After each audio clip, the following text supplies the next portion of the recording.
کوئی شخص کسی عورت سے نکاح کرے تو اسے ایک نظر دیکھ لیا کرے، اگر ہو سکے تو ایک نظر اس کو دیکھ لیا کرے، دیکھنے میں کوئی حرج نہیں ہے۔ اب اس روایت کو لے کر لوگ کنفیوزنگ کا شکار ہیں کہ اس دیکھنے سے کیا مراد ہے، کیسے دیکھا جائے لڑکی کو۔ تو اس حدیث مبارکہ کو سامنے رکھتے ہوئے ائمہ اکرام کے اقوال بھی مختلف ہیں۔ حنابلہ حضرات تو یہ کہتے ہیں کہ صرف اور صرف جسم کے ظاہری اعضاء کو دیکھنا جائز ہے، جس میں چہرہ شامل ہے، ہاتھ شامل ہیں، گردن شامل ہے، پاؤں وغیرہ جو ظاہری اعضاء ہیں، تو جسم کے ظاہری اعضاء کو آپ دیکھ سکتے ہیں۔ اور اسی طرح علامہ ابن حمام رحمۃ اللہ علیہ فرماتے ہیں کہ عورت کے اندرونی جسم کے حصوں کے علاوہ سب کچھ آپ دیکھ سکتے ہیں۔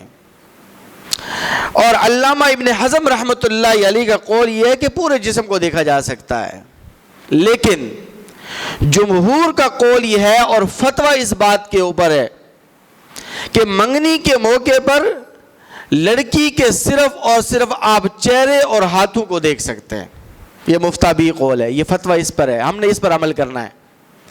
قول الجمہور وهو وجه النظر وهو النظر الى الوجه والكفين۔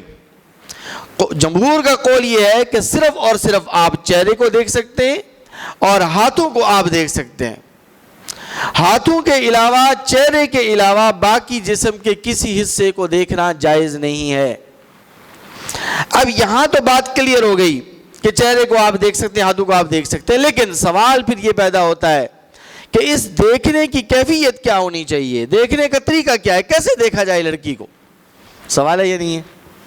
والدین اس معاملے میں بڑے پریشان نظر آتے ہیں، تو علماء نے اس کا حل بھی بتلایا ہے، فقہاء اکرام نے اس کا بھی حل بتلایا ہے۔ اب دیکھنے کے 3 طریقے ہیں مشہور و معروف۔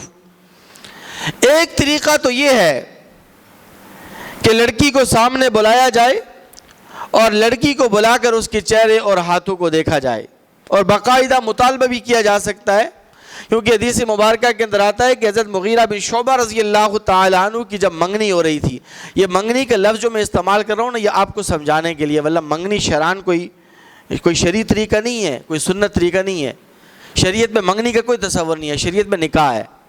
تو نکاح کے موقع پر جو رشتہ قائم ہوتا ہے تو اس کو عرف عام کے اندر منگنی کہا جاتا ہے، اس لیے میں آپ کو سمجھانے کے لیے کہہ رہا ہوں۔ تو مغیرہ بن شعبہ رضی اللہ تعالیٰ عنہ نے باقاعدہ لڑکی والوں سے یہ ڈیمانڈ کی تھی، یہ مطالبہ کیا تھا کہ لڑکی مجھے دکھلاؤ۔ لڑکی دکھلائی گئی، اگرچہ گھر والوں نے اس کو اچھا نہیں سمجھا، کیونکہ اہل عرب آپ کو پتہ ہے بعض بڑے غیرت مند ہوتے تھے۔ تو ایک تو طریقہ یہ ہے کہ باقاعدہ مطالبہ کیا جائے اور لڑکی کو دیکھا جائے۔ دوسرا طریقہ یہ ہے کہ چھپ چھپا کر لڑکا لڑکی کو دیکھ لے۔ آپ نے بھی ایسے کیا تھا کیا؟ چھپ چھپا کر لڑکی کو دیکھا جائے، جیسے کہ حضرت محمد بن مسلمہ رضی اللہ تعالیٰ عنہ ایک صحابی رسول ہیں، اور حضرت جابر رضی اللہ تعالیٰ عنہ ہے، یہ فرماتے ہیں کہ ہم نے انگور کے باغ میں اپنی منگتر کو چھپ چھپا کر دیکھا تھا۔ عام طور پر یہ طریقہ ہوتا ہے۔